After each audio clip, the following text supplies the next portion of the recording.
Hello viewers, Sniper Wolf 1001 here with another figure unboxing and review, and here I managed to get my hands on the Figure-rise Wargreymon Amplified Model Kit, which released this month of, October 2019. And this is going to be a little bit of a different video since I don't really do too many model kit videos on this channel. And this is also my first Digimon figure as well too, so I'm pretty excited to jump into this and then assemble it, get it all together, and then take a look at it. So first things first, taking a look at the box. Of course, we have some cool artwork here of Wargreymon, the nice little redesign that they have of him right there. Here on this side, just a couple poses showing off the back shield and everything of Wargreymon there. On this side, again, just the same artwork that's on the top, and then back here again, just more showing the full body, rear view, and the front view there. And yeah, that's pretty much it. So I'm gonna quickly assemble this and then give you guys my impressions of this. So I hope you guys enjoy. Alright, so I finally assembled the Wargreymon together. And just taking a look at the figure, you can see this figure it has quite a bit of detail on it. It looks nice. I'm really liking the way that the claws look here on the Dramon killers. Pretty nice parts. You can actually remove these parts if you just pull them. Off just like that. So just taking a look at the parts separately off the figure. One thing I really love about this is how they have the two-tone color here. They have like this bright silver and then it goes down into this obsidian black. I think that looks really nice. It really accentuates the colors together, and then of course like the yellow armor on the back. Really nice looking part, and it has a bit of movement on it as well too. After it's assembled, you can move it up and down about that far, which is really nice. And then, of course, on the arm, once everything's assembled, there's a brace here which has it has like a little mounting point there, and then you can use that. Of course, you can use that to mount the Dramon killer into it. But then there's also a little piece that they give you here, which is this little, almost like a V-shaped part here. And then if you mount this part into the brace, you can actually use that to attach the shield into the arms as well too. So there's quite a few things you can do with this.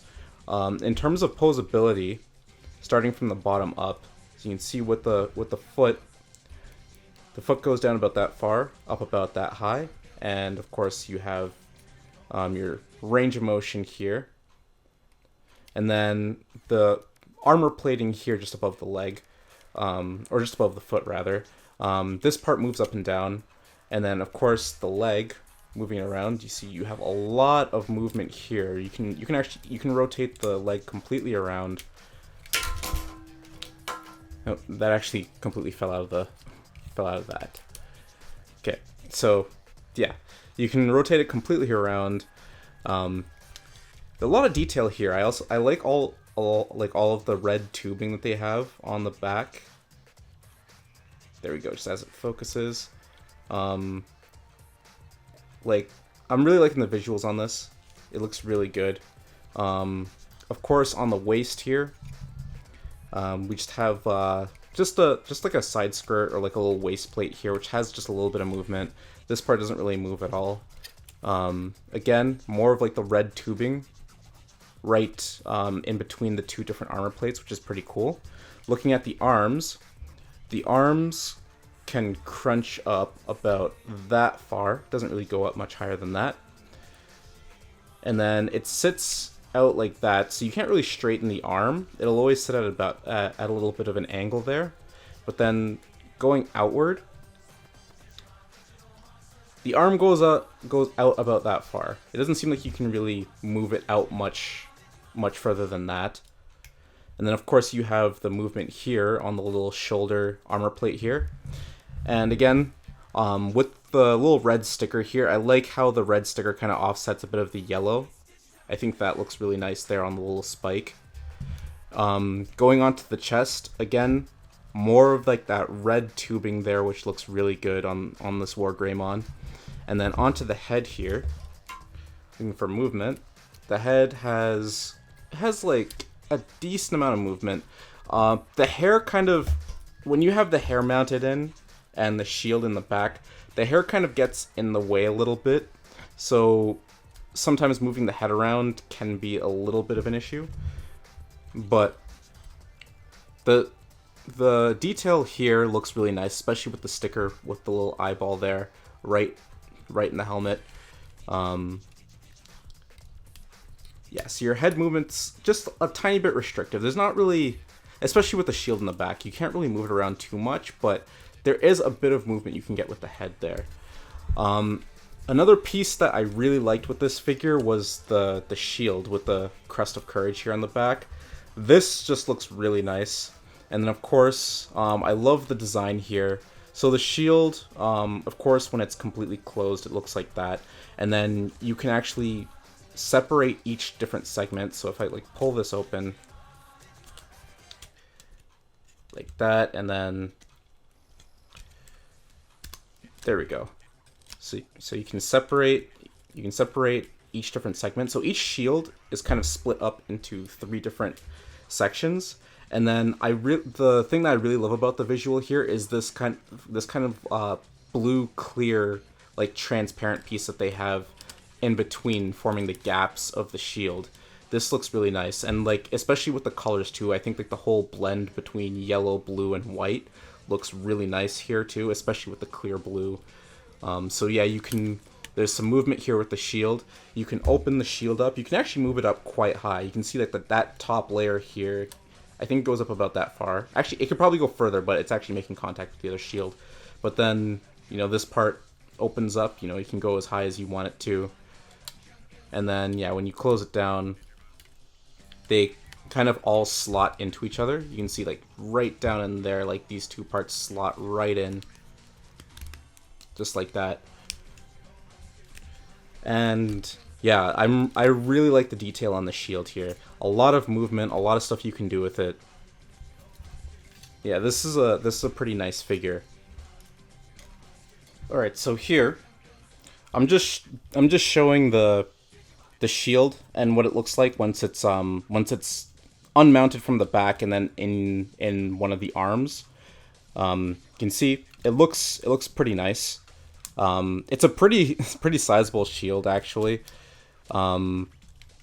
Definitely takes up a lot of space in the front when you have it in the front here.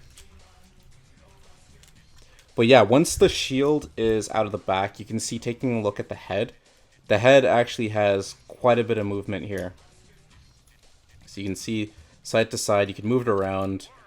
Looking down, you can see it looks down about that far.